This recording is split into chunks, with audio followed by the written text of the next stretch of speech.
Yeah. Uh-oh. Can you fill me in? Let's talk about it. It's about getting your life back and then doing something amazing with it. And I just remember talking to somebody and they said, when do I stop living life one day at a time and start dreaming and doing bigger things? And I was like, That's an interesting whoa. question. Yeah. And so it was kind of like, live for today but dream for tomorrow. Yeah. Became kind of the way I started thinking about things. And then it was more live for today, dream for tomorrow, take action to get me to that dream. So I've never related it to addiction before, but there's a study that shows that if you're so you imagine everyone who goes to university in London who come from a wealthy family whose parents are still together and they go on holiday 2 or 3 times a year. They have structure, they have long term, so they know in 4 months they're going to go away, they know 4 months after that they're going to do this. And if you're living in a deprived family where you don't know when your next meal's coming from, or if you're going to have a holiday that year, you struggle to plan long term. Yeah. So that's why people from where I live have disposable jobs, and that's why people from the other side have jobs as lawyers and things where you think, right, I'm going to take 6 years to study for this particular thing and then it's going to be a career, because they have the ability to long-term plan. Yeah. I've never really thought about that as That a kind way of goes into that addiction. culture, though. That culture of the way things are, where we're from, how we're raised, what we see growing up, and then Does anywhere else in life tell you to live just for today? No. There's the fear thing, do something Yeah. that scares you every day, but I can't think of anything that. I think it's more about what actions are you doing today to help your long-term goal. What actions are you doing today to help you tomorrow? Yeah. And that's why there's many pathways to recovery. Who am I to judge or say your way is better than John's way, Jane's way, Fred's way, Yeah. and they're all completely different. And I wish, again, it's just getting to that point of unjudgmental, unbiased to other things. And I mean, I just think anybody who gets clean and sober should be celebrated by any means they got Yeah. clean and sober. Mhm. And some of the people who've been on that really bad path, there was a time when they didn't want to be judged, and now we're judging somebody else because they did something good a different way. Yeah. That goes into that stigma and that, like, it was like I mentioned to Mom back home, it's celebrate recovery, celebrate any form of recovery. We're celebrating recovery. And I feel like that's kind of missing here, to celebrate all pathways of recovery, no Yeah. matter what that looks like for you, because it's your choice. You know what I mean? It's your choice how you choose to live your life, do what you want, but like, let's celebrate it. And Yeah. I just think it's... And I think recovery looks different to people. What recovery looks like for a person day 1, year 1, year 5, year 30, they're not all the same. Well, I would be an exception to the rule of somebody who was to say that there's only one way to do it. So I did a couple of years of NA, and then it just seemed to me like people just made up their own rules, but sort of said, oh, well, because of this step or because of this tradition. So I was chairing a meeting, and it was a really successful meeting, and we changed bits of the way it was, and the numbers went up. Excuse me. And then in one of my shares, I mentioned that I don't have a sponsor, because when we was in prison, we was told to use our community. So I've got a Facebook full of people in recovery, and if I have a knee operation again, for example, I'll speak to somebody who went through recovery with balancing medication and sort of self-belief and all those things. If I had a sponsor who doesn't know what that's like, then they'd not be able to help with that. If it's something, if my dog dies and I'm depressed, how would my sponsor know if they're not an animal person? How can they, there's all these little things where I just thought, so what I'll do is I'll get in touch with somebody who's been through or understands the thing I'm going through, and then I'll allow them to help me get through this. So I've always had this sort of unit of people that I would go to. And I mentioned it, and then there was a conscience without me. And then, Naturally. yeah, and then as I was coming into the meeting, someone passed me in the hallway and went, oh, we've just decided you're not chairing anymore.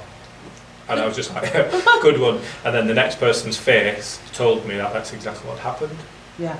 And it's like, each group should be autonomous, and so we can make our own decisions within reason, as long as it's not affecting anyone in a negative way. Then, and I just thought, do you know what, I'm not going to bother with it anymore. And it really put me off, and the only time I've been back in the last 3 years is if somebody new says to me, I want to try this, and I'll take them to a meeting. But I just think if NA teaches you how to be a better person, does that mean you need to continuously go?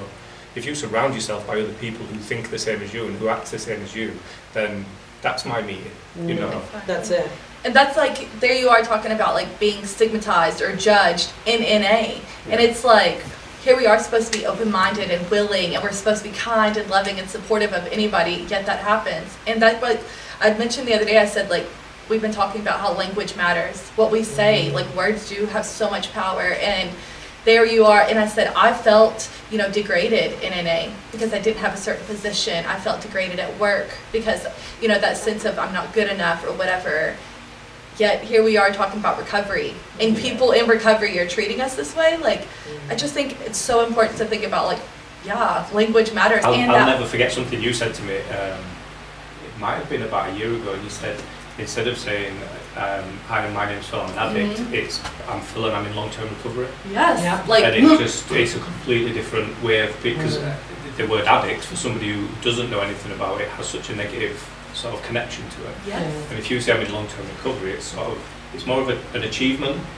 So you're saying, you know, they obviously know that there's something that's happened before, but long-term recovery means I'm well away from that, I'm doing well, rather than... And recovery can mean so many different things, and it just goes from that, like, the word addict can think that I'm still using, or you don't really know, but it's just changing that language into a positive perspective instead of saying, like, I'm an addict. Because people, wait, what?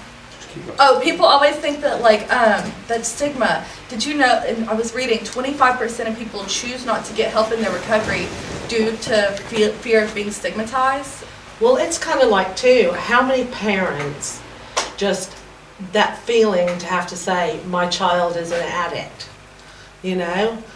Just all of a sudden it's kind of, all those other moms and dads that used to talk to you quite often are kind of looking a different way. Well, what do you say, Mom? Well, I just say my daughter had a substance abuse problem and now she is in midterm recovery and rocking, you know?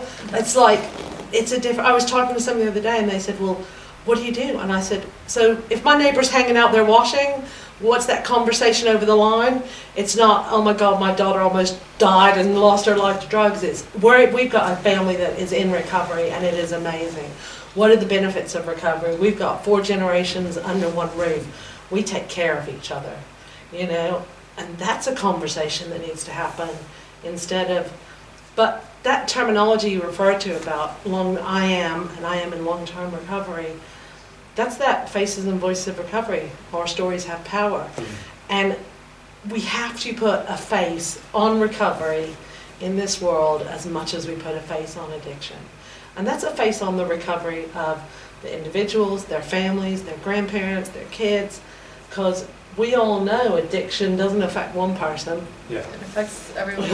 And I feel like people are so quick to look at the negative things. Like, where it's like not positive. You don't see people saying, I've accomplished so much in recovery, or I've done this, this, and this. You say, ooh, addict. You know, the negative posters, the negative media. It's not like promoting the positive stuff. Why is negativity attractive? I've only ever posted something like that in recovery groups. When you said it, I thought, I've done that, and then I was like, oh, actually, wait a minute.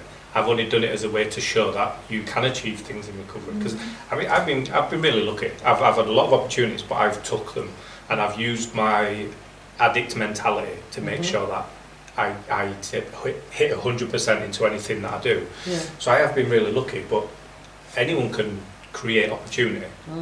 And I just think, you know, I've got a poem about addiction, and for a while my mum used to say, well, you don't need to do that one anymore because you're not an addict, are you?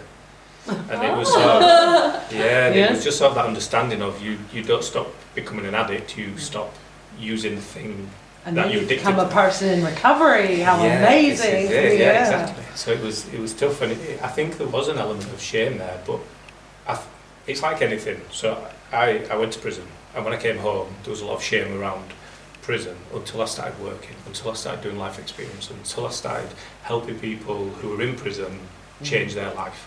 And then it becomes a tool rather than this negative thing. So I wouldn't be doing any of this if it wasn't for me going to prison. So it's had sort of like the opposite effect now, and I think once you get rid of that shame and turn it into a positive, then it's always going to be that. It's always going to be something that you talk about with a smile on your face. You know, whenever, like the way you two just walked in, and every time I've ever met either of you, it's just like, okay, I need like 3 Red Bulls to catch up. I know.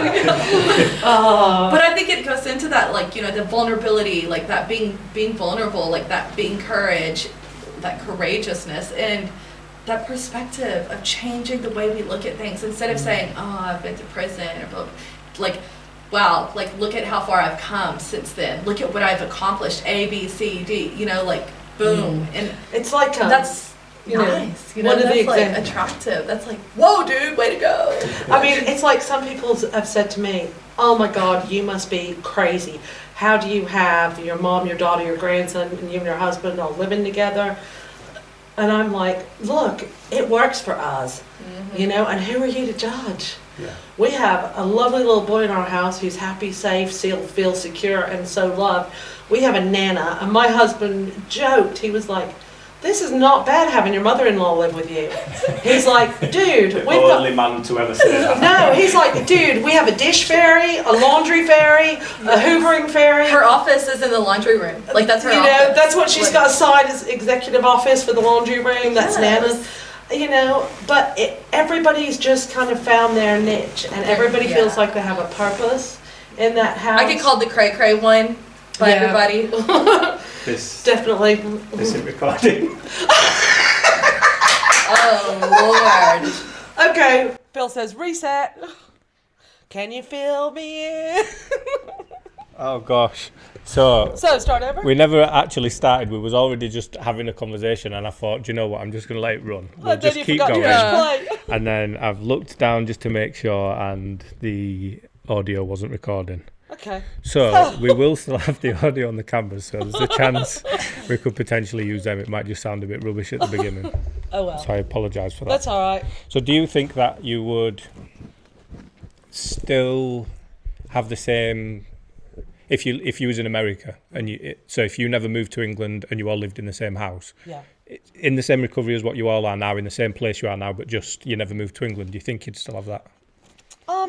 No, I feel like I don't think she would have moved in with us. I don't think we would have all been in the same house. I probably would have. It was Dallas, like living in Dallas and stuff. I always ran. I never took recovery seriously. I don't know. I just, that fear of losing friends, and that I wanted that party lifestyle. And it just, I think that moving to England is honestly like what has helped me in my recovery. It has been what has kept me where I am, because I needed that change. And I understand like everybody's different, but like I personally needed that. Look, I can't just go to Dallas. I can't just drive my car to Dallas right now. I can't just I always drove back. I always drove, I think it's made us have to sit in the uncomfortableness of challenges and difficult family conversations. Right. Whereas before, probably somebody would have left and run away. No, there was no growth for years. I mean, we did that for years, I enabled for years, okay? Either part of it was a level, to be honest, a bit of selfishness. Oh my God, if I get fully involved in this is just going to kick off and my life is going to be crazy. I don't know if I can handle that. Can I afford the flights back and forth to America? Do I really want to know what's going on? Because my heart's already breaking so much. So I just think it'd be really different. And the first 9 months in England... Golly. I mean... Can I swear on here? Yeah, you can say whatever you want to. So coming home from work after just getting a job, and I meet my daughter in the backyard, and she just looks at me with complete bitch face and says, "You have made me stop taking drugs and drinking alcohol, and you won't even buy me fucking full fat Coke." Because y'all have sugar tax here. So I was like, what the fuck is this? Like, I just moved countries. I've just done all of this for you, right? And you can't give me what I want. Like, I deserve this stuff. What are you talking about? So we went through a lot of really hard decisions. But at that time, she hadn't clocked and wasn't aware or ready to accept that literally me and my husband had quit both jobs, put all of our stuff in storage. We had given up life to go and try and help our family. And so when we came back to England, it was literally, we've got to pay rent somewhere for 6 months. We've got to get a house for everybody to sleep in. We are on a budget till somebody gets a job. This is it. And that's what we did. Wow. So we landed back in the UK on June 13th. We had about £10,000, and we stayed with my friends for 5 weeks who were flipping amazing to put all of our craziness up in their house. And I was very You sick know? still. And we just went out and bought a hoopty car, and we just thought it was really flying on faith, and I'm not talking about the religious faith. I'm talking about just believing that things will work out. And look at where we are now. Yeah. It's crazy. But it was not pleasant, She got engaged in communities and recovery meetings and things, but she didn't know how to have a conversation at home. It's even like I was looking through old pictures, and because I was talking about like being selfish and being selfless, and the first time I ever did anything that was selfless at home was Mom was going on a trip to London, and I have a picture of the note because she had posted on Facebook like, wow, this is the first time my daughter's ever done something nice. And it was like she was going on a trip to London, and I wrote a note, and I was like going to work, and I said, Mom, I love you, I hope you have a safe trip. And it was like 2018, what did we, like December of 2018. So like that's like from June, we moved here in June, December, like And that. the first selfless act that actually clocked was a Post-it note. Like how crazy, yeah. So, And how much of a little thing is that to do as well? Yeah. And how much that meant. and I was on a way to a trustees meeting in London, and I had to drive 3 hours, and half the time I cried because it was the first time through all of this chaos that she just acknowledged me for something I was doing, and it was like, wow. And it goes into that, like, it's not about me. So like, instead of me, I remember I was crying, and I was like, Mom, I want us to be better. And she's like, when you stop thinking about yourself and start putting action in, like things will start to change. And it was just like, I needed to start doing something. So I'd come home and I'd be like, how are you, Mom? Are you okay, Mom? Like, how can I help? Can I do the dishes? And it's just doing those little things, but it started to like really make a difference. And I mean, I can tell whenever, you feel it in the house. I mean, obviously we have 5 people, and it's like, okay, I need to give some space now. Yeah. I remember that night. You'd been searching for something to fill. You were going to meetings, but we could just see she was on that road of where she'd made some friends on the right and some friends on the left. And I remember that weekend, I said to Larry, this weekend is either going to be right or left. And he went, I got that same sick feeling in my stomach. And I went, wow. And she came home on the Sunday and just broke down. And I just said, if you just talk to us, treat us like humans. But I'm here whenever you're ready. But I'm not going anywhere, but you need to come on in. So when did we meet? It was Because you if did you poetry was that much of a little shit in December 2018, I can't It imagine was we right met long after after that. that. It was right after that, I reckon. Because it was like summertime last year, wasn't it? That you You were was in doing working poetry. in Wakefield. Yeah, so it was Yeah. probably about February, a couple of months after that. Oh wow, so that's So- a big change Yeah. from my first sort of perception of you is not what was Yeah. just said then. No, So that must have been a quick. we went through a But see, I think that it was more of like, I told Mom once, I said, Mom, I got to tell you something, and it's going to be really hard. I met this And guy called Phil and he's amazing. No. Okay. Can you feel me here? I said, Mom, I got to tell you something. I said, for some reason, I push away the people who are closest to me. And I treat them like shit whenever I was. And she said, well, I don't really like that, but at least I know, at least I'm aware of it. And, like, I think that me just being honest with her and kind of saying, I don't know why, like, I'll go out and talk to a stranger, like, everything's okay. But then I'm like, leave me alone, you bitch. Like, Well, I was like, she told me that, and I thought, okay, so one, she acknowledges she's treating me like shit. Damn, she must love me a lot because she's treating me like a lot of shit, So it was kind of that recognition that she's trying to say, I really care. I just don't know how to get in. And that was what we were saying about this COVID thing during the past 3 months. We sat down and we were like, things have what happened has changed at the beginning, we didn't know how to communicate as a family all the time together. And then we wrote down, because we were making notes, and it was like, okay, so what has happened? So like first it was, we have our family, and everybody's going around. And then, for example, Mom loves mornings. So Mom used to get up every morning. Khalees started getting up early in the morning because Khalees is working. Oh, that did not work out good because that was her time. So then it's like balancing times. And then it was like, I'm action. So I started getting up in the morning. Wait, I'm going to elbow her on this. Elmo, I'm going to tell you something about. So I get up at 5:30 in the morning and I sit under my grandson's jungle gym with a nice book, cup of coffee, and I get set for the day. And Khalees decided, since I have to start work at 9 and I'm working from home, I'm going to get up at 6 and I'm going to sit right out there in the sun in the prime spot next to the jungle gym with my music and my chatting to my sponsor or my friends for an early morning coffee catch up at 180 decibels. And I just went, you are not front porch it or don't get up. So now I go on the front porch and she goes on the back. You got to keep some distance. But what we realized was what happened was she got up one morning and started doing this. We never had a conversation. Yeah. When we had a conversation and I went, I don't ask for much. I'm on full-time duty. That's my time.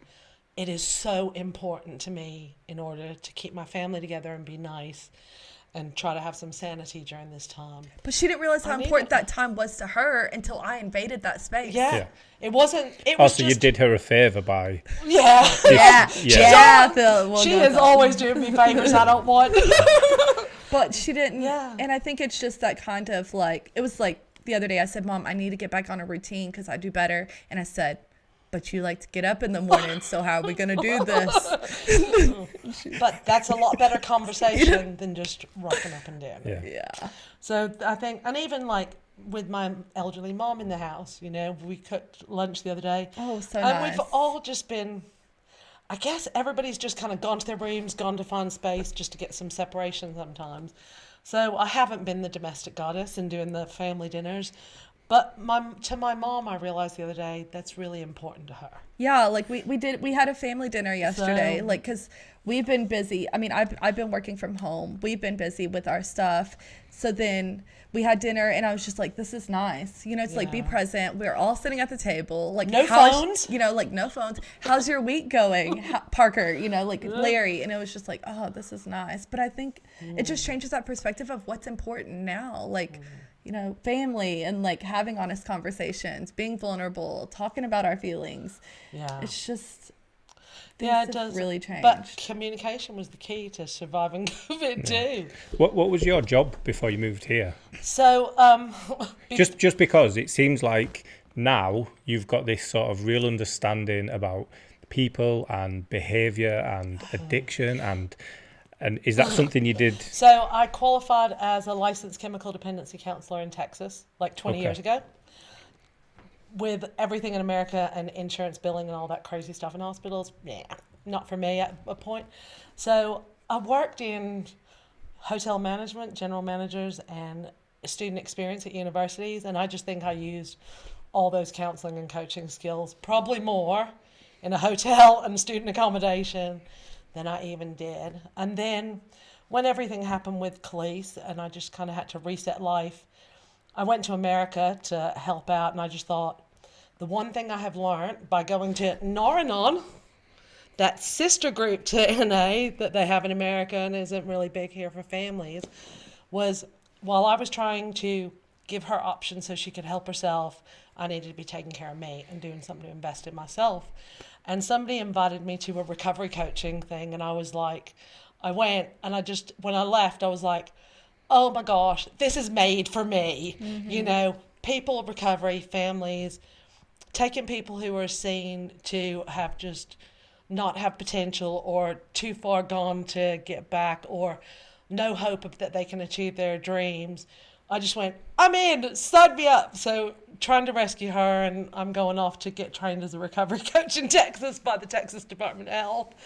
And I have just followed that passion since. And what was it like for you with your mum doing that job? Gosh. Because my mum and my sister came to a recovery meeting at the prison, and Barbara, the recovery worker, gave them advice.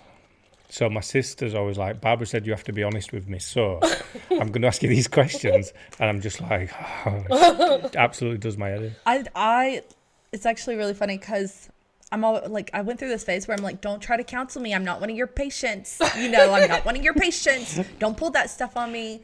And it was funny because like maybe a year ago, was it whenever you were trying to give me coaching? I was doing a new qualification and I needed some coaching guinea pigs. So, you know, and they said you need to coach somebody in your family just so you learn why you don't coach people in your family. Never again. Who better to do? Never again.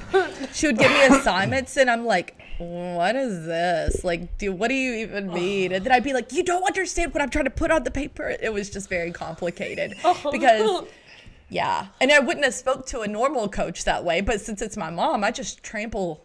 Yeah. But it is interesting because, like, even with my experience, you know, through the years in this field, me and my husband had to go to that lovely family weekend like you just referred to because if we wanted to see her, we had to go. And it wasn't just like your parents rocking down. My husband was in England, so he got on a plane to Texas. We both got on a plane to Mississippi. We rented a car, drove 5 hours to the next state to go to a family weekend that Madam at the time decided not to show up to day 2 for, by the way. Because I was very sick, so I just did not attend the family weekend. But being on the other side, the guy stood up and he just looked at me and he goes, Miss Naetha, you have a lot of jobs for your daughter.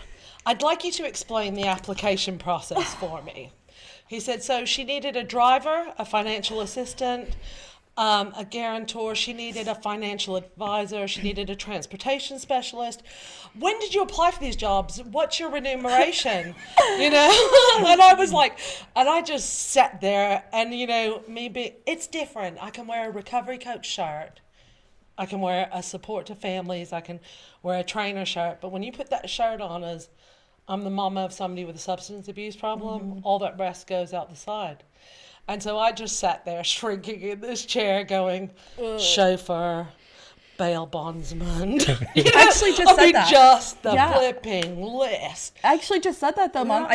Did you see the video I made for Mom about her for her birthday, like saying thank you for all that you do? Oh, no, not so yet. I made a video for Mom for her birthday. And I was just like, Mom, you're the teacher. You're also the principal. Like, you're this. You're the driver. You're the landlord. You know, like, and I was just like, but it is. It's just kind of like. Those jobs today are on different terms. Yeah. So, yes, I am her landlord because she contributes to our household. I pay bills today. You know, before, I was her landlord that was paying the rent and still getting the eviction notices because the rent money was going somewhere else. Yeah. You know? I mean, I think I'm a better attendee now, I guess. Yeah. Like, she's a better participant in our family than she used to be. Yeah, definitely. But it does go into that. Yeah, things are different. It's tough with families. You know, I think too, and it's also like I've grown. The other day I was like sending Mom this quote about like the best leaders are vulnerable as well. You know, can do it, Mom. And I'm like, Mom, you got this, because it's kind of like she's been my cheerleader. She's been my rock, my motivation, or you know, like everything. And I'm like, Mom, come on, And I told her one day, I said, Mom, I wish you could see what I see in you. You know, like, because to me, I'm like. She's sunshine. She's like this amazing woman. You got her on a good day, Phil. Well, I do. I tell people all the time. I tell friends, I'm like, I wish my mom could see what I see in her, because we're struggling with that inside, but we don't see what other people see us as. And like, I'm like, Mom, you're amazing. Even people that are, and I guess kind of through this time at home, like I said to you, I've realized I'm probably more introvert than I am extrovert. And the way I can kind of quantify that is if I'm coming along and I'm going to do some training or share some experience, strength and hope, or give you live credible experience, I know that like the back of my hand. I'm passionate about sharing that information. I'm going to be fully engaged and give you 100%. But when I'm at home and somebody questions or just plants a seed of doubt, it still brings back some of those really old feelings. Yeah. That's why I was so excited when she finally let me in. I was like, yes. You say that in a nice way. Yes. When you say she finally let me in, what you mean is she broke down and cried. Don't make it out to be a nice thing. she finally let me in, like you You have to embraced explain and to you Okay, hugged okay, so- and everything was No. nice. No, and so let me explain it. So, mom is a rock. She is strong. She's all of these things, but we have that self-doubt naturally in ourselves. And I think that this is the way I feel, that mom was kind of still trying to hold this rock together, and then she was struggling, but she didn't want to talk to me about it. So like whenever she finally told me, Calliesee, I'm struggling, I was there. I gave her a hug. I was like, Mom, I love you. Like, let me support you. And then she was talking about getting a job. I said, give me 30 days. Give me 30 days to help you. And it's just like, because I feel like sometimes I can't jump in and say, Mom, I can tell you're struggling, because she has to be the one to make that move. It's not for me to go say, I can tell you're struggling. And I think some of it is, pretty much for the last kind of 3 years, I've just been, I'm going to get through this. I'm going to make my family strong.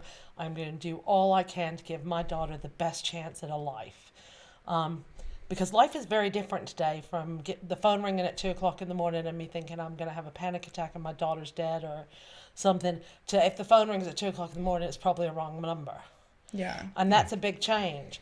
But it took a long time to get to that point. And likewise, with sharing points where I may struggle or feel weak or doubt myself, I guess if we just got to the point where she's grown so much on that day, in that moment, it felt okay. And it's kind of like I said, Mom, you have helped me for years. You have been there for so long for me. Now it's time for me to get back to her and help her too. And it's, and my codependency flares up. I'll be like, my codependency's flared up, Mom. I can feel it. Like, I need to save you, but I can't. I can't save her. Like, I'll be like, my codependency's flared up, and I'm running Phil, around. you need to come to dinner at our house God. because It's really entertaining, I swear. So we've got an agnostic, an atheist, a Christian, and just somebody that sounds faith-based like at our the table. start of a really And bad then joke. and then you have my son saying, Mom's cray-cray again. Mom's cray-cray again. And then we've got a 7-year-old who's doing some religious studies at school who comes home and asks the question at the dinner table.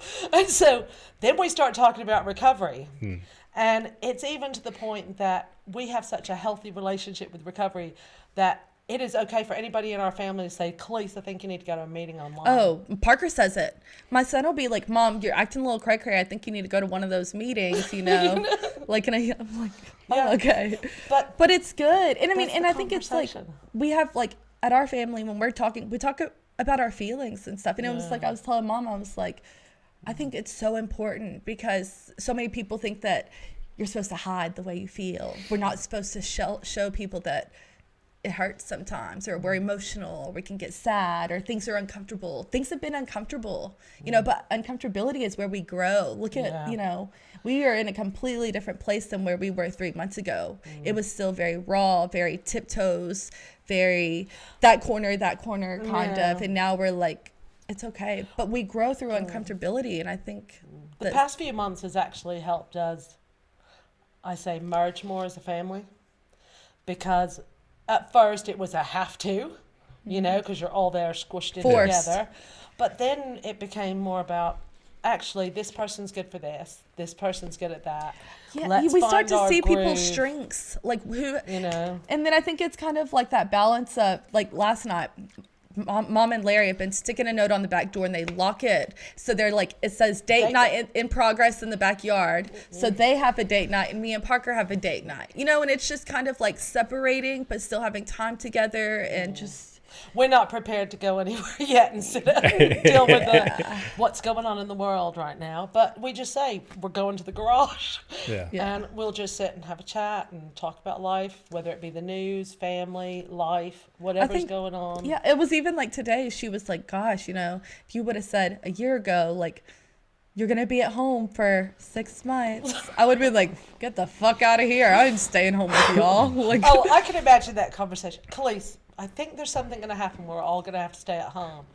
And if she'd have been pre-warned, there would have been the list. I got to go get my roots done, my hair color, my eyelashes. Definitely. Need to get in the tan in bed, get some spray tan for home. Gosh. Don't worry about the groceries or anything else. But now, it's like those things are just completely on the far end of the list. So what have you realised? What's the most Growth Right. comes through good communication. I Yeah. feel like it's been challenging, It's been a big change. and I feel like we've really like grown. Like honestly, just the language I think the way we speak to each other in the house, I think the way that we've realized, you know, everybody struggles in their own ways. Like our mental health, you know, everybody's mental health in our house has been different. Yeah. There's been days where I might be an emotional wreck. I mean, I remember going downstairs one day and I was like, Mom, I feel like I can't breathe. I'm just really emotional. And like, she can tell, you know, I'll be like, can I have some space? But then she'll come outside and she'll be like, I love you. Are you okay? And I'm like, yeah. But like, we've all just been at different levels, but that open communication.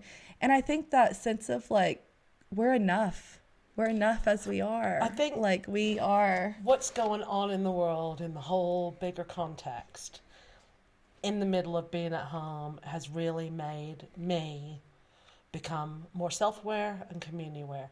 I mean, if you can't talk about this, take it off. But in the whole scheme of Black Lives Matters, I've thought about that. And I sat with my mom and I had a really good conversation to her. And I was like, when did I become color aware?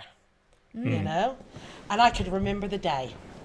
I can remember the actual day. It was a hot, humid September in Texas. I was 10 years old in the 4th grade. It was after school, so it was like 4 o'clock. Got off the school bus, and I was with 2 of my little girlfriends that I hung around with that were both black, and I got called an Oreo cookie because I was walking in the middle. And I went home that day. Who said that? Just some somebody little passing? boys getting off the bus. Oh wow! So young. Yeah, Oh, 4th okay. grade, so they were probably 9 or 10. And so me and my mom had this conversation. And I said to my mom, so that was when I got to Texas. And I came home and I asked her, I said, Mom, why did they call me an Oreo cookie? And she sat me down and we had a discussion, and she explained that a long time ago people were treated differently, and as much as you can do, I guess, with a 9 or 10-year-old. But then what was interesting was I asked my mom, when were you exposed to racism, or when did you notice color difference? And she said, probably about the same time you did. I was 9, she was probably 38. Wow. Okay, and she said, I said, well, what happened? And she said, somebody brought cakes into work in Texas where we lived, and my mom had said to the lady with the cakes, oh, I bet so-and-so over there would love a cake. And that person was colored. And the person said to my mom, I bet she'd like one too, but she didn't get one. And so at 9 and 30, whatever, my mom had had 30-something years of not being exposed to the difference of treating people of color.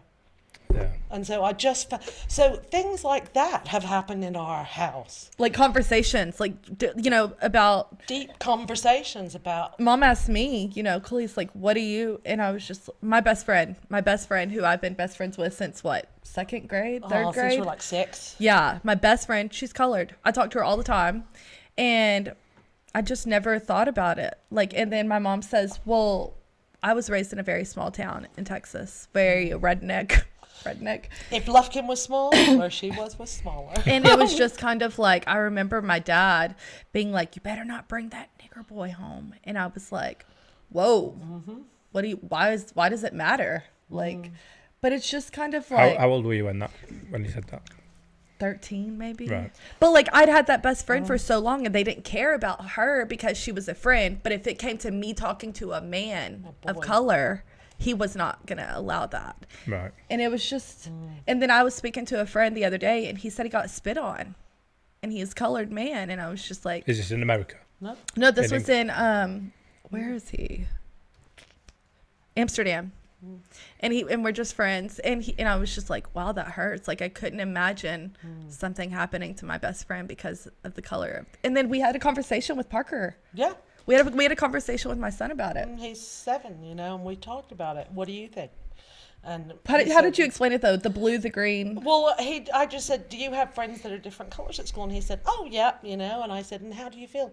Fine. And he said, well, why don't these? Because we watch the news, and he sits and listens. Well, why are they treating them differently? You know, was his question. And I said, Parker, in our house, in our family, we don't treat people different. If you want a blue friend, a green friend, a yellow friend, they all welcome. Bring them all over. And he was like, with social distancing, because he's watched too much. Yes, because he's watched the news. You know, but just, we wouldn't have ever had these conversations 5 years ago. It just wouldn't happen. And, you know, and then about like COVID, like, Yeah. I mean, my brother, you know, my mom's son is in Texas. Her grandbabies are in Texas.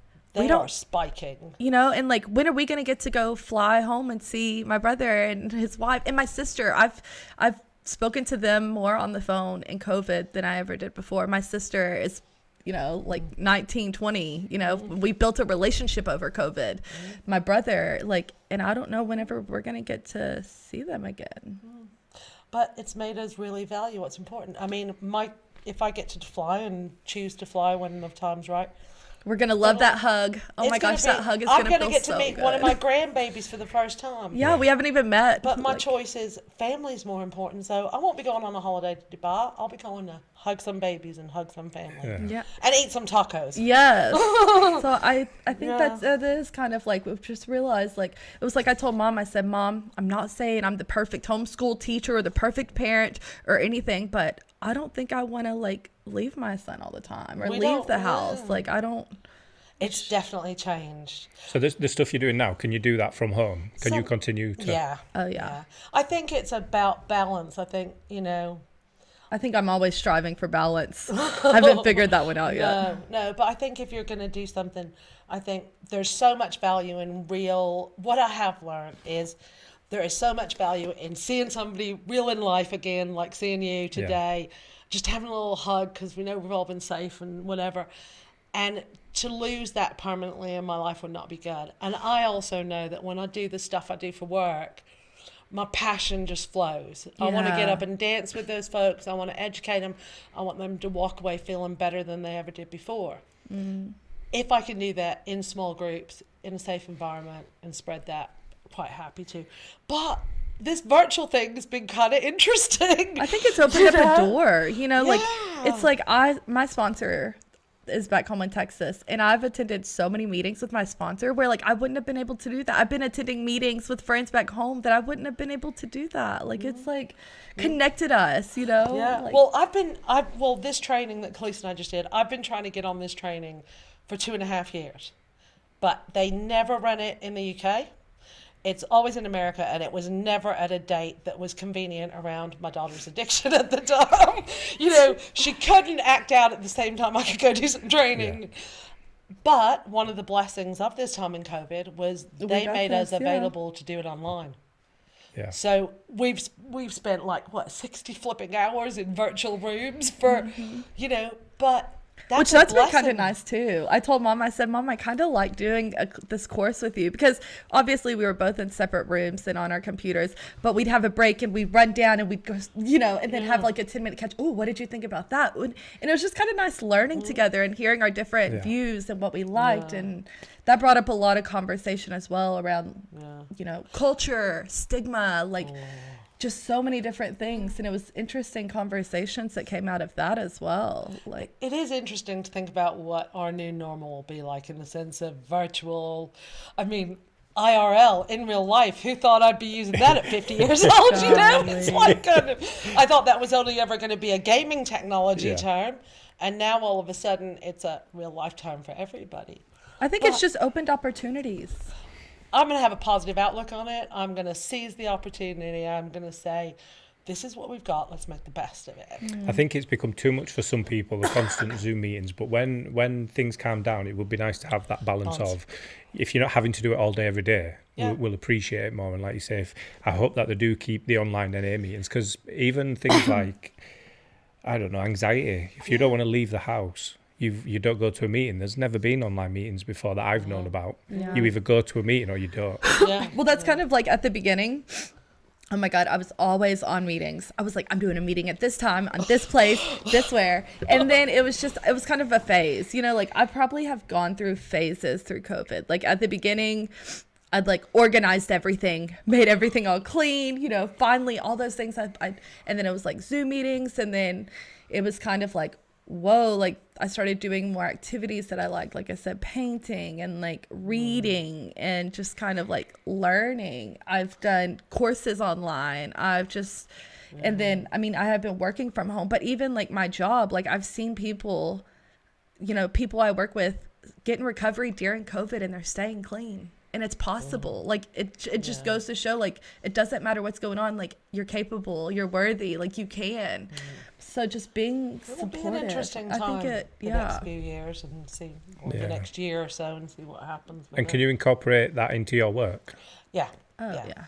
So I'm passionate about recovery coaching. Once I got engaged with that in the States, I was like, oh my gosh. And, to try and explain what it is, to me, I think recovery coaching bridges that point of either using services, accessing services, getting into treatment, and the recovery coaching connects you with a bigger recovery community than a bigger community of actual people that will engage with you that aren't in recovery. And I think often we don't follow, we end up in little cliques. Yeah. And, we don't see the potential that we've got in recovery. So recovery coaching is just focused on, I don't want to hear your war stories. Everybody's got them. It's focusing on the positives, and it's more like, it's not about clicks. It's not about being a part of this team or that team, but it was like I said, for example, I had gone to an NA meeting and there was a CA meeting there, and I walked in and the guy said, "Oh, you're part of the non-applicable club." And I was just like, why does it have to be this way? And I think that, but Mom always says this thing to me. She says, "Calliesee, people don't know what they don't know." Until they don't know. So it's like, unless we're talking about different pathways of recovery. Some people, you started doing poetry. What if you started, that could be your outlet to a path of recovery right there. Yeah. You know what I'm saying? So it's like, there's the pathways to recovery are endless, but like, are we closed-minded to one way or another? Are we like shunning because you're not doing it a certain way? And I think especially, in Texas, and recovery coaching has been going on a long time. And I think it's just about, I'm just keep kicking myself. I need to go back to writing a message to myself on the mirror. Just be brave and kick ass. Well, because so many people have said to me, that won't work, don't do that. But there have been a few little shining stars in that bunch that have said, oh my God, I see that. You need to just go. Yeah. But the difference between a recovery community, it's not a drop-in center. It's not a place just to figure out how to get a suit for an interview. It is about really engaging and moving on, accessing real resources. You want to write a business plan? You go see your recovery coach and let's get you started. Yeah. Because somebody in recovery may have different anxieties, doubts, doesn't mean we still can't achieve it, So, so I just think there's an avenue. I think I want to train up a whole horde of recovery coaches. I want them to be the new virus that makes recovery contagious. I want to attractive spread that. and fun, and let's celebrate it. And Yeah. I don't want yes, if I make lifelong friends through that, fine. But I would rather work for somebody for 4 or 6 weeks and let's get some results than say, oh, you need to come every day for the rest of your life. And I do think that we get that, this isn't how things are here. We get that all. I get that. I get that all the time. Oh no, we don't do that here. That's what y'all do in America. We don't Are you do sure that you want to talk about that on a podcast or on a video or on TV? Are you sure?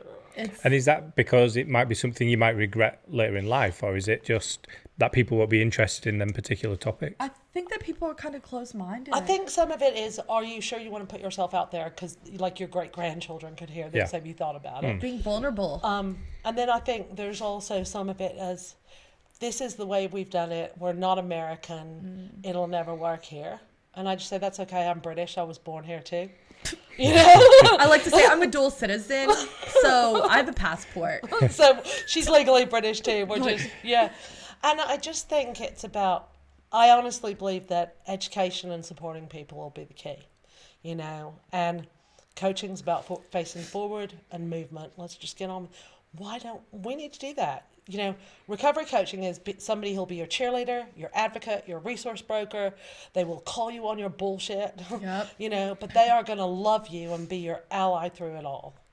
Now, if that's not going to help some people in recovery, I'll give it a go because I think it will. Well, and even when we did that course, the man that was delivering the course said that England is 50 years behind in the recovery field compared to America. 50 years. We were saying 20. And then he said 50, and we were like, well, and he's been to England. He's like done stuff over here, and we were just like, wow.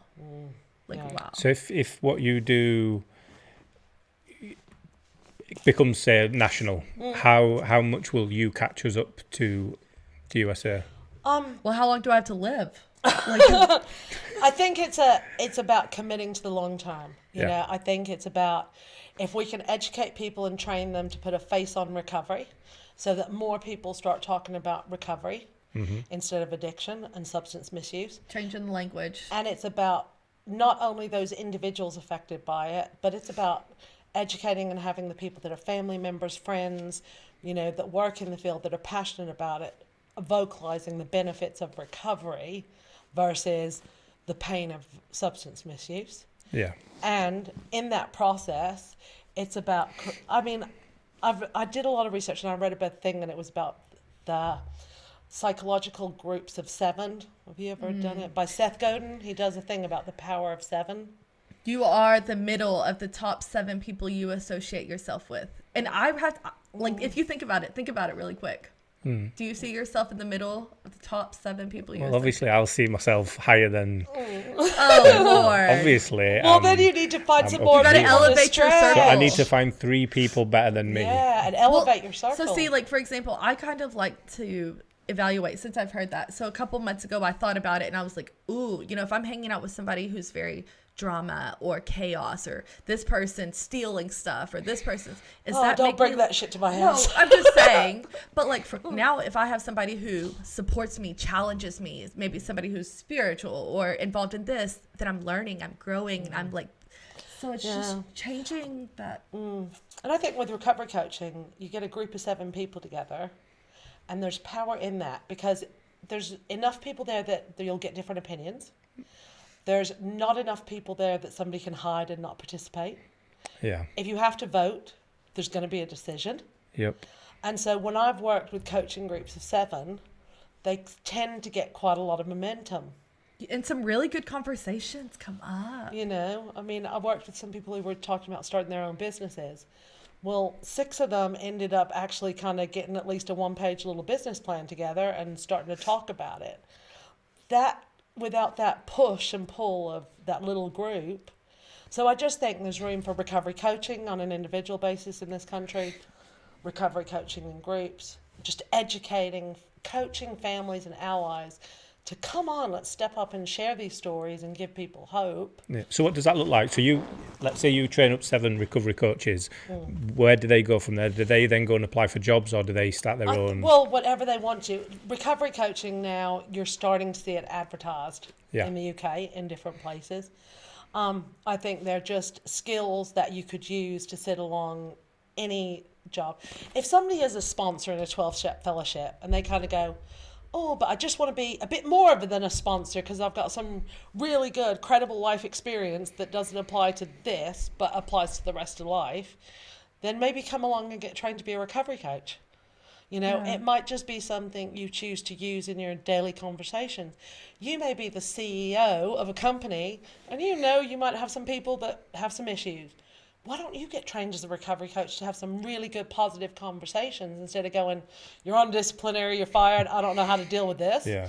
You know? Building that communication. And I think it's kind of like taking out of that click form to expand our circle. Yeah. Let's all support each other to grow, to accomplish those things. And I would love to get a group of people, like a couple of groups of 7 together, like maybe one who's been in AA, one who's maybe found sobriety and recovery. a family member. You know, and Like- just because they're going to bring 7 different stories. Don't care about the stories, but what are the skills you got to move it forward together and support people? Yeah. When you're talking about, I'm automatically thinking about people I know that are in recovery, in sort of recovery houses, who are wanting to go on and do mentoring and then potentially move into sort of recovery workers. Yeah. And it sounds like it'd be a brilliant thing for somebody to sort of have to then. It's something that if you just want to use, in your personal life and in the people that you work with and the people that you support with. I don't expect everybody who gets trained as a recovery coach to go, I'm going to hang up a banner, start my own business. You know, if you choose to, yay, let's all work together. Let's create our little recovery tribe and let's go do it. I don't want anybody to think that if they're going to do that, they'd be unsupported. So I'd really want to find a way to support them on that. I think it's just very moving. Like, honestly, like, it's like empowering to hear what you hear and to like see it and to think about, like, you know, and something I did was, whenever I did the course, it made me start thinking about like really the language we use and like what kind of leader do I want to be? What kind of example do I want to set? Do I want to, like, if I'm sitting there, you know, I want to motivate and push people to, like, you know, and I talk to people and I'm like, you're capable, like, you are enough. It was like, I was talking to a girl and she's like, I love to paint. And then now she's like painting all of her feelings and she's like, and she does amazing work, you know, and it's just getting people out of their, finding what you're good at and running with it. Like, use it, you know, we all have our own skills. We're resources. You know. And that's the job of a recovery coach. I'm not here to pick your recovery. I'm not here to pick. So my question to you is going to be, how can I help you with your recovery today? What can we do today to make an impact in your life and your recovery? Where do you see yourself, you know? What are the steps that we can do to support you to get there? Yeah. It's not just about recovery. It's about long-term goals, achievements, optimistic, you know. And I think everybody, I mean, I've taught some peer-to-peer coaching in the UK and the feedback's been amazing. But I think kind of the things people walk away from it are more about their own personal insight into themselves, because lots of them have come in with labels that society's given them or other people have given them or family members have given them. And I really encourage them to kind of, let's just leave those and let's learn some more. And learning about power, privilege, bias, language, all of that comes into this recovery coaching. There's a guy from London who runs a company called Expert Links, and there's a side thing of it, Homeless Links, a guy called David Ford, and he delivers some training and he gives you post-it notes when you arrive and he says, I want you to write down all those labels. So mum, addict, you know, positive, whatever it is, write everything down on this post-it note, and he sticks them all up on this piece of paper, tears the piece of paper off, screws it up, throws it out the door, shuts the door, and right, let's start. Yeah. And the first time I saw him do it, I was like, oh wow. Yeah. Wow. Yeah. But I just... That reminds me of those damn rocks they made me carry when you were in rehab. yeah. Well, I had the family thing I went to with her. They made us go out in this pasture, pick out all these big rocks, and we had to write on them all the stuff of our kids that we were carrying. You know, carry it in a backpack for 24 hours. And then they gave us a backpack, Wow. and I had to carry that backpack for 24 hours. So all day at the family support meeting with her, all the way back to the hotel, take it out. They said, we want you to take it out to dinner with you, take it to the shower with you, because you carry this stuff around all the time. But then at the end of the next day, they let us bury our rocks. I thought that they'd give them to you for you to realise. I had to do my own sack. She had to do her own sack. But yeah, just kind of, and it is that, if you can get into a safe environment where you can just tell that facilitator, that trainer cares, there's nobody out to do anything malicious, let's just talk, communicate, educate, share opinions, and good stuff will come out of it. And I think too, it's not just about like, yeah, we do that. So it was like, Mom, so we completed our course. We're like hyped up, ready. And you get hyped up when you do it, right? You get hyped up and you're like, yeah. And then you drift off sometimes. Yeah. And Mom, she's like, okay, we need to get stuff going. I'm a perfectionist. I'm an impulser. So she's she's like, okay, let's go. So I'm working to be imperfectly perfect. Yeah. And I'm allowing her to try teach me speed, not perfection. Because she's like, Mom, you don't have to edit any of these videos. Just jump on here. Well, that's like me. I just throw stuff out there. So I'm like you. So the guy who I was telling you about, David, he's got a camper van and he does interviews in the back of it. Yeah. And he asked me if I'd be on it, and I got there and he was like setting little lights up and he was doing this. And he'd sit and then he'd check the camera and he'd look and he'd go, oh no, this isn't right. And I'd just be like, what Let's are get you it doing? started. Just hold the phone in front of you. Yeah, You that's what I do with It Mom. doesn't even need to be set up. Just walk while you're doing it. Yeah. You know, just, whatever your first take is the one that you put out. Yeah, and it's really interesting because I mean it's just kind of, and I think part of that is an age thing, and probably in previous jobs I've had, it's all had to be strategic and planned. So I'm trying to learn from my daughter these days to not be so strategic, Yeah. you know. But then I do have a bit level of maturity to say, actually, we do need to think about this, this, and this. Yeah. There are taxes and things that Yeah. you have to deal with in life. I'm saying this about the videos. When I do these, I do spend a very, very long time Yeah. not editing things out, but editing the bits together. Yeah. Me too. And Yeah. then, so let's say I talk for 20 seconds, so Yeah. I'll change to the camera that's pointing at me. Yeah. So then what I'll do is I'll go back to the start and make sure it transitions from whatever camera was on before to that one. And Yeah. yep, that looks okay. And then I'll watch that 20 seconds and then it transitions. And When I tell you, I'm terrible. what I've been for- doing, because I've like been making videos. That's your department of this thing. And she's like, do you just like watching yourself over and over again? I'm like, Mom, you have to make sure the timing is right here, and then you have to like start from the beginning. She and does make like sure it's watching herself positioned. too. Yeah, I think there is an element of that. But still, I But know it literally takes 3 times longer. So last night we did an interview here that was 2.5 hours, and that's probably going to take 4 to 5 hours to edit, because you have to rewatch all the bits. So you'll watch it for so long and then cut that bit and think, right, that's going to be that camera. I know what that's going to be. But then you've got to watch for the next bit, and then and it's a pain. See, let me sit down and have to write you a 100-page training manual and all the PowerPoint slides to go with it. I'll do it any day over that. And if I have to watch myself, that would just be horrendous. Yeah. You know. But no, good stuff. I think it's too like trying out what you're good at. Like I realized I was like being brave whenever I put my first video out. I was just like, I've been thinking about this. Like I've wanted to do it a long time, but that perfectionism that I'm not good enough, that like, do I have anything to offer, creeps in. So you put a video out. So what is it? What's the idea? What? At first, So like I got a website, you know, I was like, I'm gonna start like writing, because people were like, Calliesee, you should start making videos, like, because I'm always good about like hyping people up, right? Like, you're capable, you know, I'm a good like, and I think it's just, I'm very positive, you know, I'm not gonna sit here and be like, oh, let's talk about our feelings. Like, I'm like, so how are you feeling today? Like, you know, and people are like, you should start doing videos. And I was like, I'm gonna start writing, I'm gonna start a blog, I'm gonna do something to put myself out there. And like, I just want to, I do work at a drug service, but it's not about the check boxes to me. I've just realized like I have a lot of empathy and compassion for people, where like, screw the policies and procedures, screw the check boxes. You know what I mean? It's more about like the people I work with. And I was just kind of like, I want to do that. I don't want to worry about the paperwork and the 800 piles of paperwork and stuff. So is that's something you still have to do?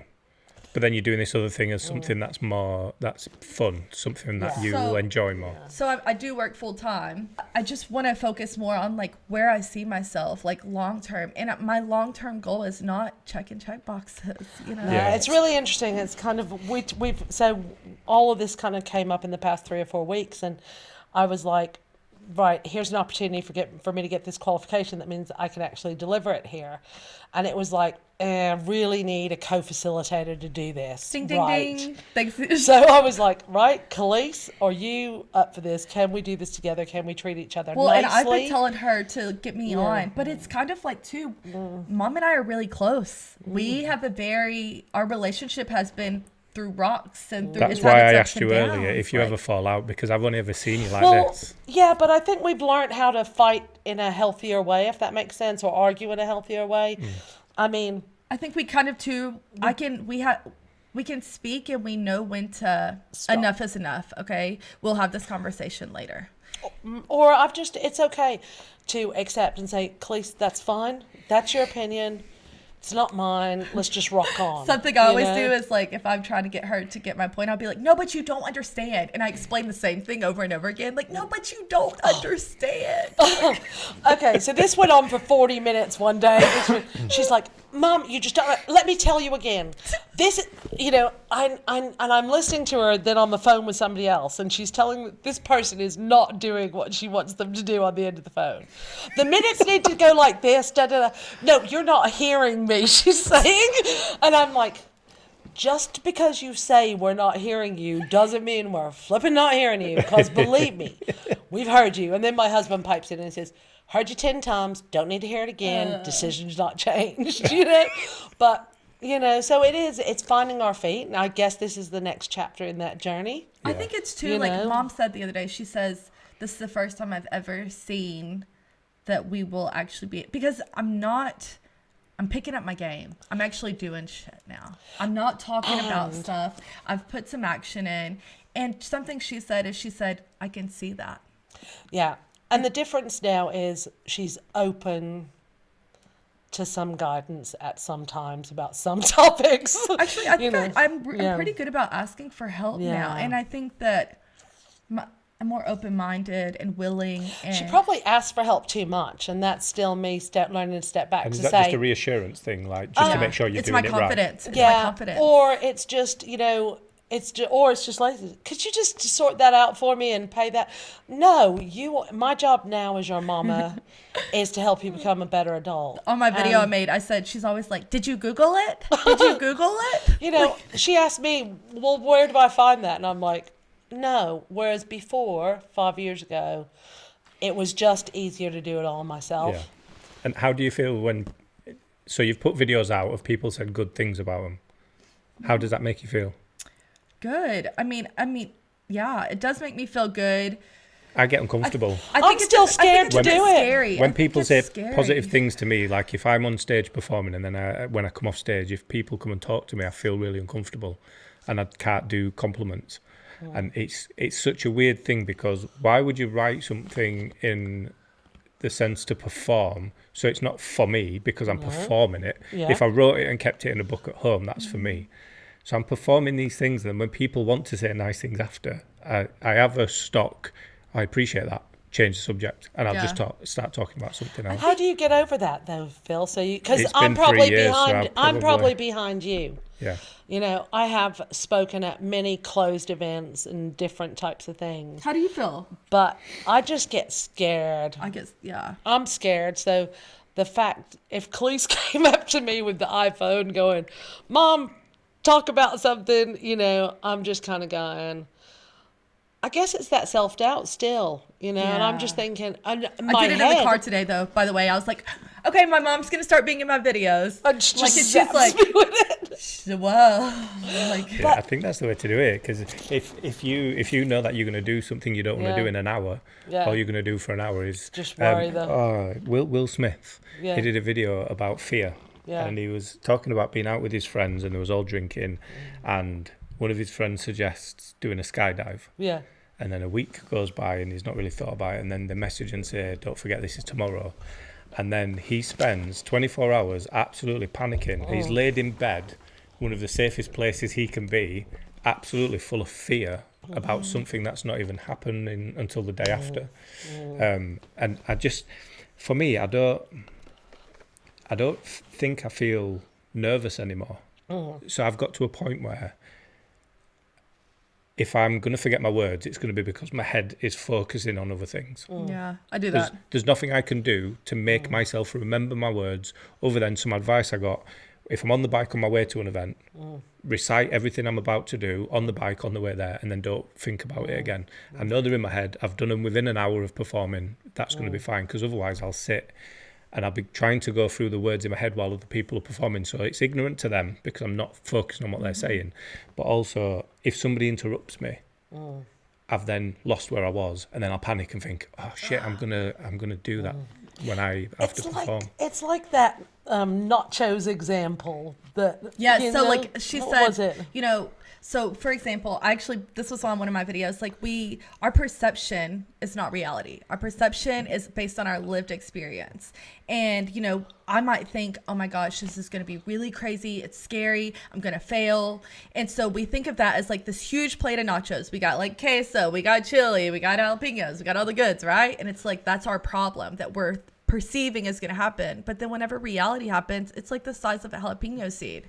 And like that fear, it was broken down, and it's false evidence appearing real. Yeah. And if you put that in perspective, you're like, I'm assuming, you know, I'm perceiving that this is going to happen whenever it doesn't really happen.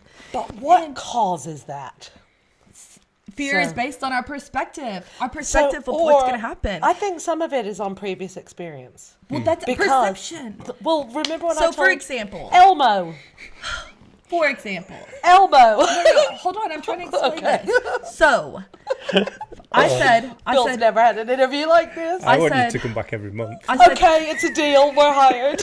I said, for example, I got stepped on a horse. I got stepped on by a horse whenever I was a teenager or younger. My perception is that horses are scary because that is an experience I have been through, I've lived through. I'm scared of horses because I've been stepped on. That is why I'm fearing that, is because I've experienced something in my life that has given me a reason to fear that. I was talking to somebody and they get anxious around social people, right? She said, I get really anxious whenever I'm around people. And I said, what has happened in your life? She said, I got bullied as a kid. So what about the fear of something you've never done? Is that from other people's Uncomfortability? perceptions? So I'd say in my situation, like my fear around kind of putting myself out there with all this, is an element of this relates to our family life. Yes. And I remember, and I told you about this, a while back I told somebody, this is what's going on with everything. The good, the bad, the ugly, it's just shit. And that person completely ghosted me from that day on. This is somebody I'd known for years, gone out to dinner with, been friends with, and literally they stayed friends with me on Facebook. They never responded to a message. They never acknowledged my presence on this earth again after that day, and still haven't to this day. And I think that pain of that experience planted, so even with my confidence and outgoing personality, it just planted that seed of doubt that what if I start talking about this crazy recovery coaching and everybody ghosts me? And you talking about that, it made me think. So I've created some video content and I'm like, Mom, what do you think about this? And she says, you need to cut this part out. You need to cut this part out. You need to be careful. And so I share. I feel like I don't hide, because that's just me. I'm not scared to say what I've been through anymore. And like Mom will be like, Calliesee, you need to be careful. But so see, I think the impact is, I have no problem, Calliesee, sharing whatever she wants to share. You need to talk, if you're going to talk about your Nana, who's 80, not really in touch with all this, and still quite shy. Nana has gone to Naranon and Al-Anon, and Nana does recovery as a family with us. She rocks it. She's got her daily meditation book. Wow. It's good, but Nana comes from that time and place where social media didn't exist and you didn't guard put all stuff. your stuff out. So I said, if it has to do with Nana, just give her the courtesy of asking. If it has to do with my marriage, yeah. give me the courtesy of asking. Well, that was like, I did make a video clip and Mom said, Calliesee, this is not a good time to be bringing up politics or masks. Like, be careful. Well, because, I'm like, oh, and it's like, okay. it's okay to have your opinion, but I guess I'm trying to explain to her, right now you've had good feedback. There will come a day when you don't. And I just want I want to talk you through that now. If you get trolled, how are you going to handle that? How do you think you'll feel? What can I do to support you? What will we do as a family to make that work? And so, no, in no way. And it's just, I think, Calliesee is growing up. Holy shit, it's happening. Woohoo! But she's finding her feet. And my job as a mom is just to give her a bit of guidance. And if she wants to take that, great. If we want to try and work together, great. We just need to remember, she's given me a lot of guidance on stuff. That's nice though, my husband's really good at graphic design. So we sat down and we were like, between this little family here, we got Nana who's built in childcare upstairs. The three of us can just do this. It is really interesting because I was like, okay, yes, boss. And then Mom's like, no, nobody is a boss. We're all working together. You have your skills. He has his skills. I have my skills. We're not calling anybody the boss. I was like, you are not making me the CEO of this company, because right now everybody comes to me and they're like, oh, can you get this on the Amazon Prime account? Can you sort out my prescriptions, Oh my gosh, daughter? yeah. Babes, I need more ice creams from the grandson. I literally am that like day-to-day little bits glue. And people say, what do you do? Just flipping a bit of everything. Yeah. So I don't want to be the CEO of this business. I know where my assets are, my assets are, by God, I got some empathy and I want to help some people and make an impact in your life in this community.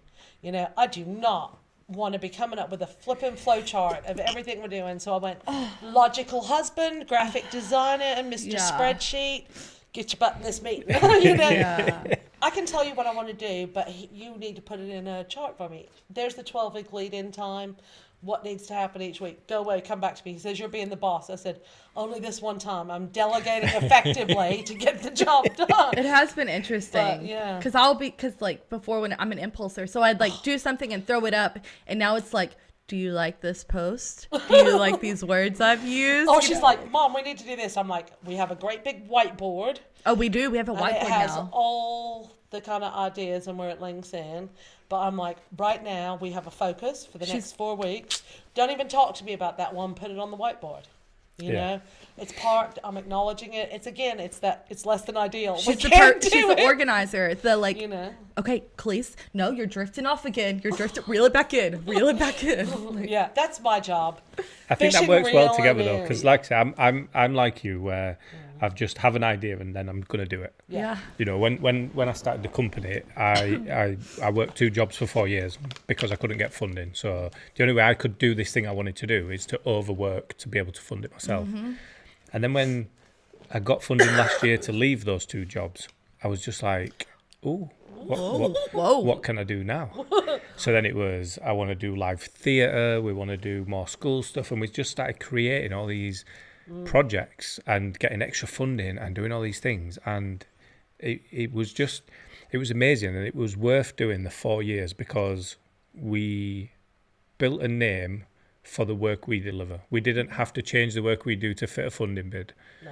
People knew who we were and what we did because I funded it, so I said we could do whatever we want.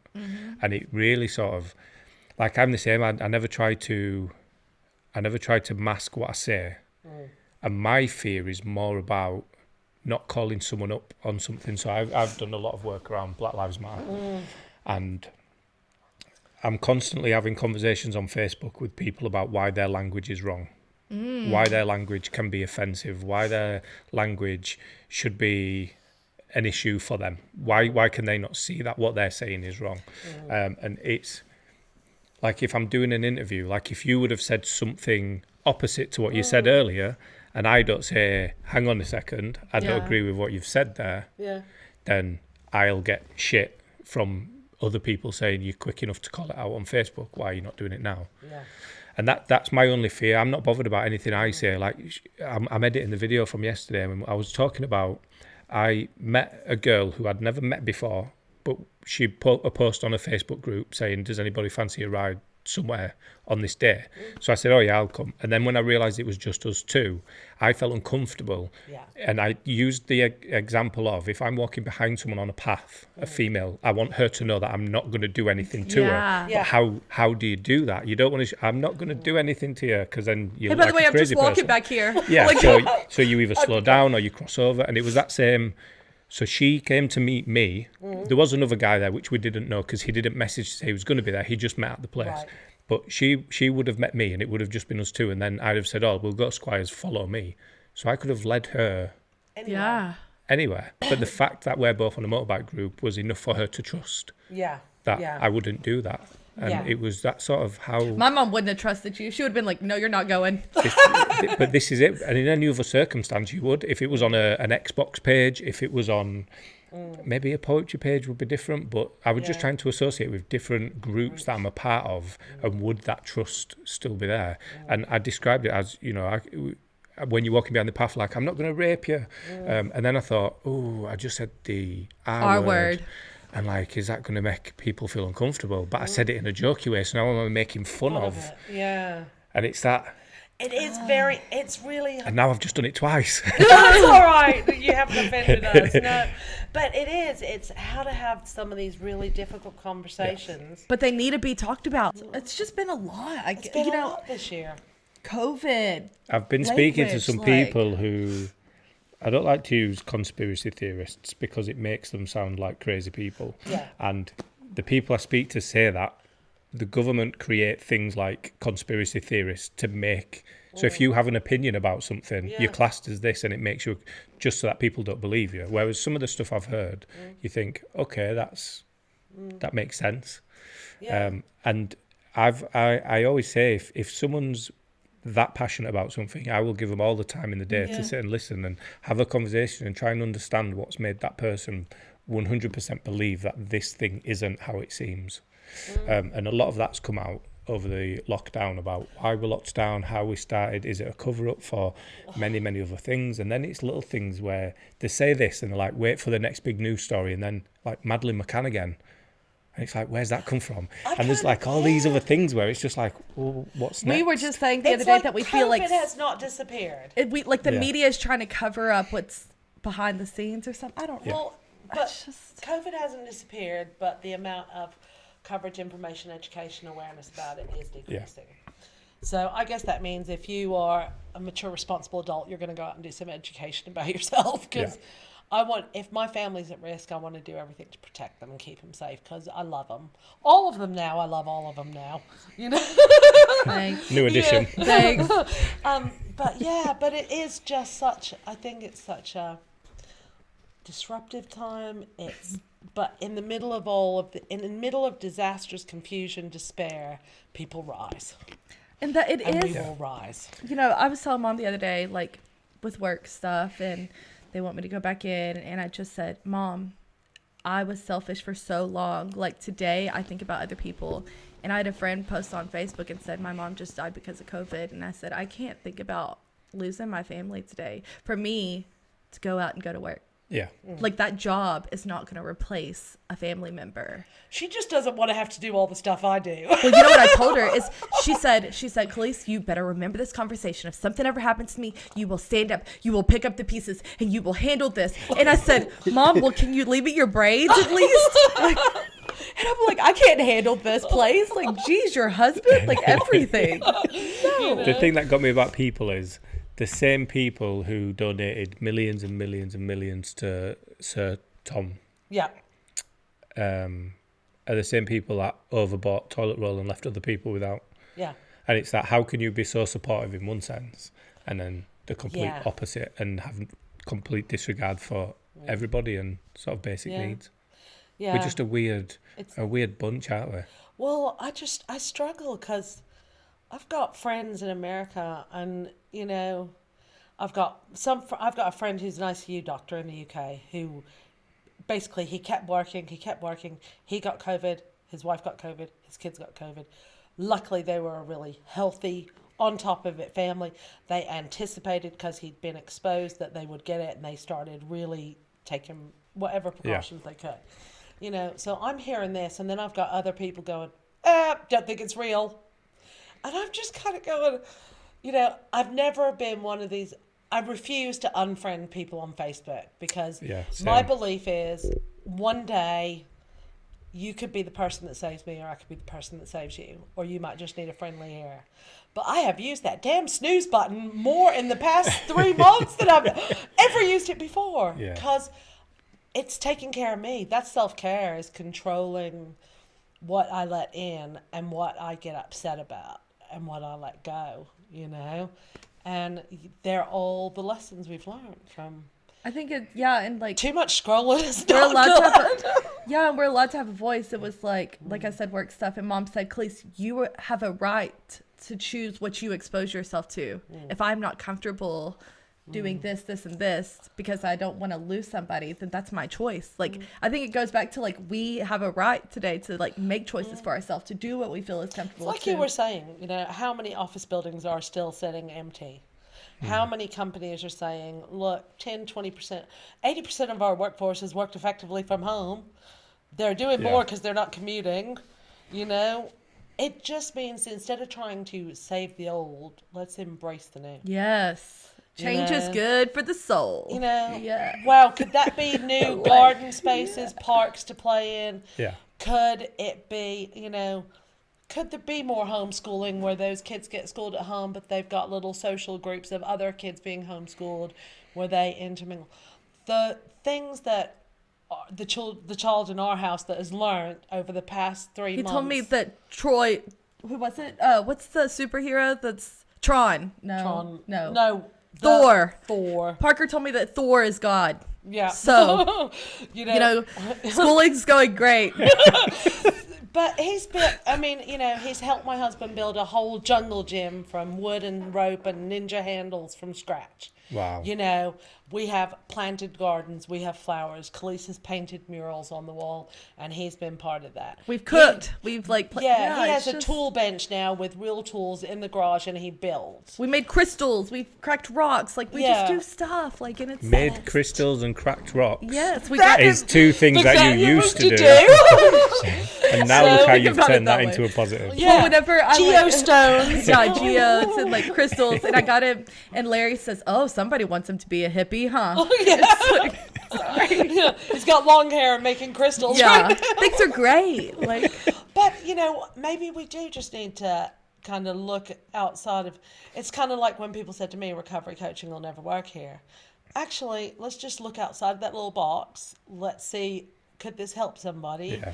Could homeschooling, could working from home, could all of these things just... That's my Good. favorite thing for people to say when Yes.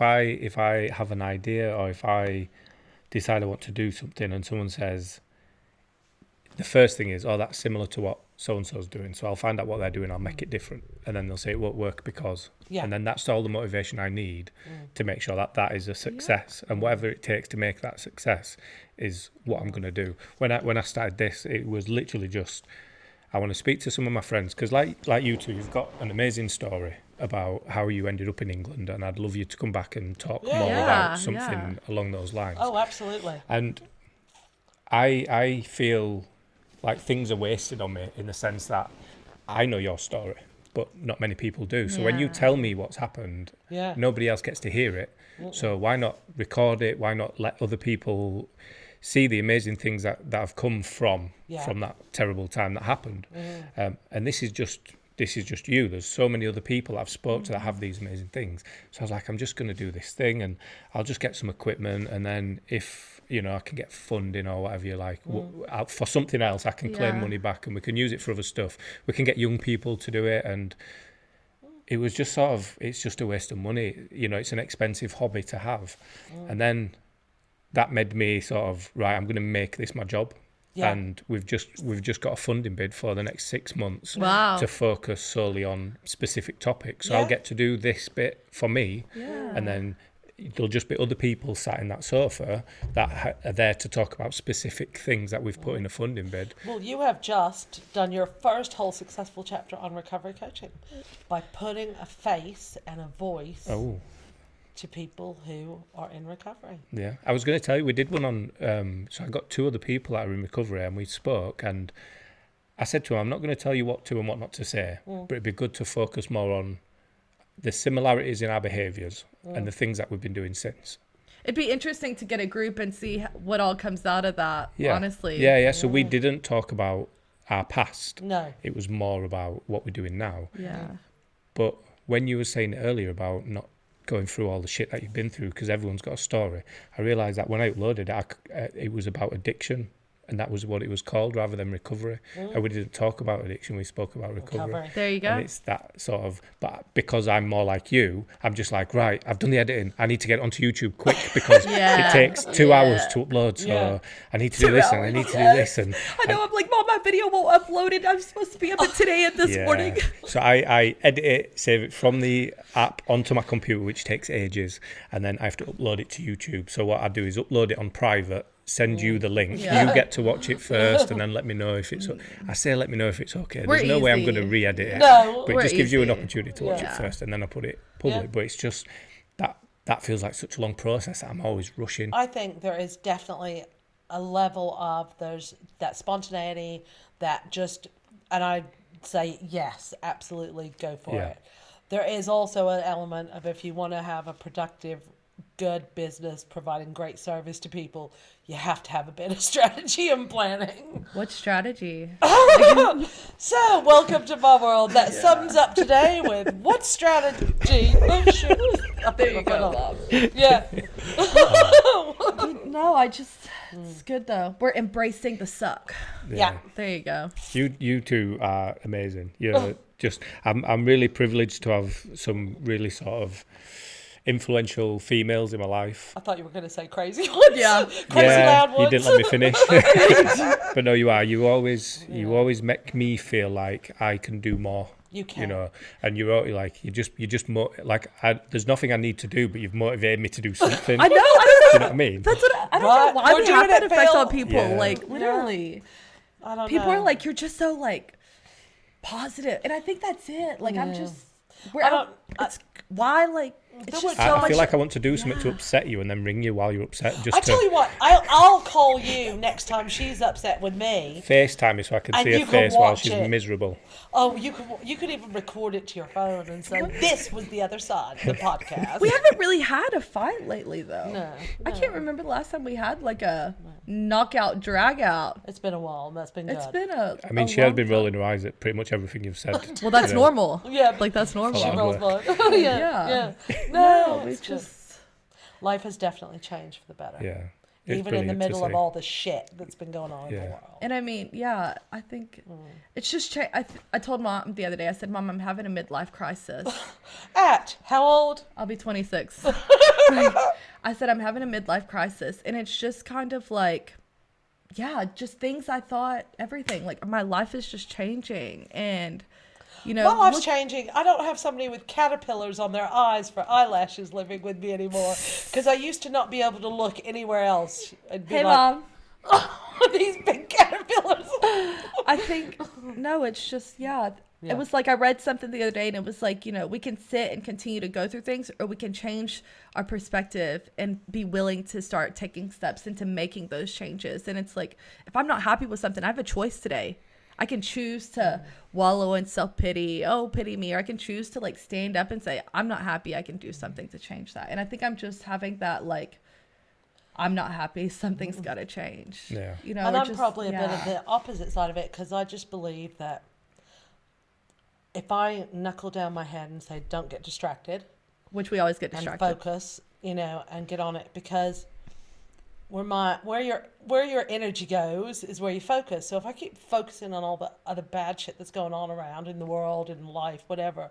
So if I just knuckle down, right, recovery coaching is amazing. I'm going to flipping do this and just block out all the other stuff. And now luckily I've got a good enough family around that when I go, I'm kind of questioning myself, and, you know, either Khalees or Larry or my mom just go, just get on with it, you Yeah, know. yeah. Don't, you know, what's happened to make that moment happen. And it might be you remember something somebody said or did. But no, it's just God. And you just have to, I mean, live with a kind heart. Don't have any maliciousness in it.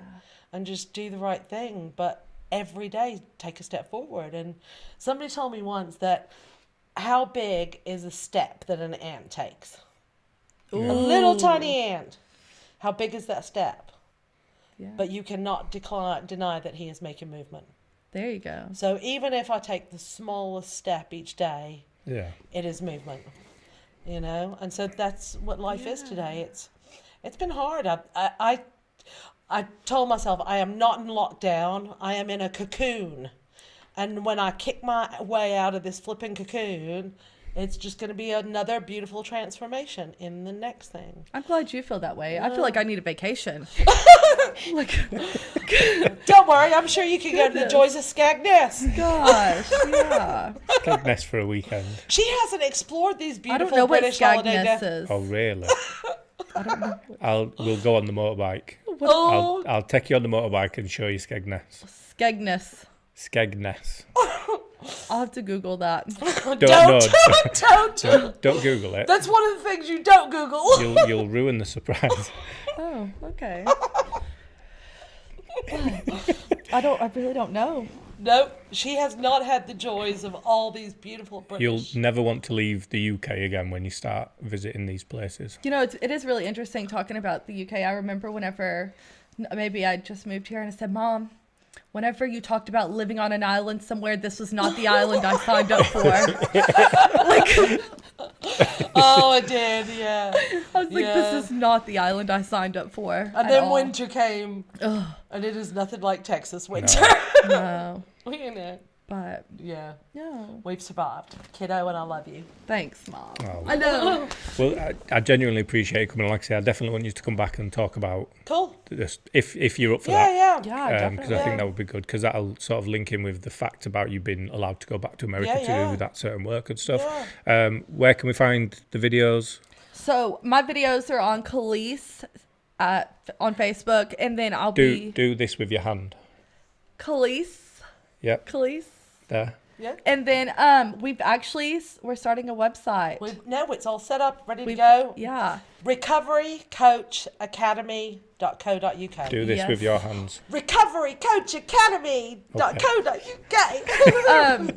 Woohoo! But yeah, all of my stuff's on Instagram and Facebook, Yeah. and then Mom's And I'm sure she's trying to get me there. yeah, Mom's told me to put a pause on my YouTube for now and focus on one thing. So, but we're just Okay. gonna start collaborating, Yeah. and doing more together. I think it's nice because you've got me, and then you've got Yeah. her, and we both have different viewpoints and perspectives, and like it actually kind of. We have, like I said, we have really interesting I'd really like to conversations. see if I could set up a virtual, I don't know if we could do like a virtual podcast thing with this guy in America for you about recovery coaching. I think would be really good. Okay. Yeah, Yeah. definitely. We'll He's sort the that out then. OG who set it all up. Brilliant. It'd be So, really yeah. good. Yeah, and like I said, like it's just Yeah.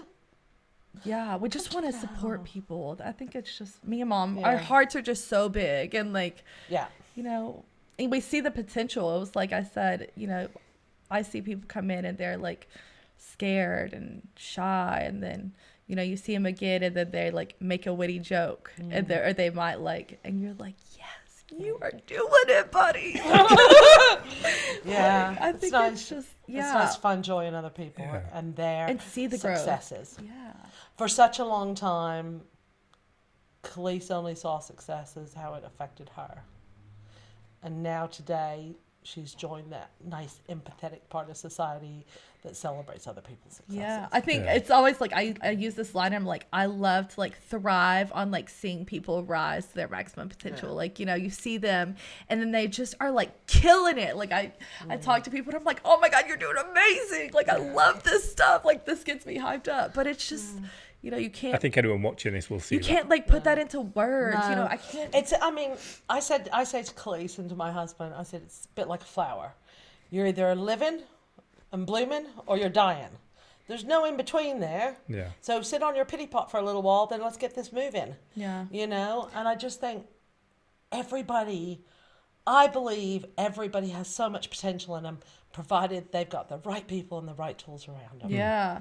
And Yeah. it's changing that perspective. I couldn't grow sunflowers in England because it rains all the time, so I painted them on the walls. Yep. And I'll You send know? you a picture of the wall in my You know what I'm backyard. saying though? But I think when we had our website built, they asked for a quote, and I was just like, a quote about I what? love quotes. And I said something similar to what you just said about if you deliver the right message to the right person at the right time, anybody can change. Yes. And how I'm an example of it after 2 prison sentences and 10 Yeah. years of addiction. Yeah. And it Absolutely. was that same thing. There's so many people that want to change, but they're not ready. Yeah. And you have to allow them that time. It might be that they've not lost enough. They've not got to that point where... But having that conversation is something they'll think about. Yeah. And do you know what else I heard this past week that has really stuck in my head? When we kind of go into different communities that are less affluent or struggling with poverty or other things, people will often say, oh, they've hit rock bottom. They haven't hit rock bottom yet. Yeah. And it's wrong. They probably live in rock bottom daily. What they have is they have an absence of hope. And if we can just plant some hope via Yeah. this podcast, via a coffee with somebody, Yeah. just a quick hello, validating somebody's presence on this earth may be all that we need to do. But by God, everybody needs to be a hope dealer. Yes. Well, and that's it. From dope dealer to hope dealer. That is kind of like I told Mom, I said, Mom, I'm very lucky because, my mom lives in England. She's very successful. She's exposed me to a lot of stuff where my father, on the other hand, worked the same job my whole life, lives in the same small town, drinks the same beer. If that was the only thing I was exposed to, is that how I would have ended up? Yeah. So You'd have no inspiration, would you? You see where that comes. So Yeah. it's just really interesting because if we're not exposed to anything different, then how are we going to know there's anything else out there? No. It just does bring up like good Phil, stuff. you'll get us back. Don't worry. Definitely. She's got enough to talk about. But thank you I so always much. do. for No, having us. honestly, it's been brilliant having Yeah. you on. And like I say, I'm hoping Yeah. that people are going to get in touch after they've seen this and Yeah, cool. want to know more about it. So Yeah, absolutely. Or we can do some stuff together. yeah. I've got some free time during this pandemic COVID thing. Yeah. If you Definitely. want to We do have a utilise lot of better. ideas. Yeah. Tons of ideas. Yeah. Good stuff. Brilliant. Cool. It We'll is talk good. about them off camera in case people Yeah. try to pinch them. No, don't.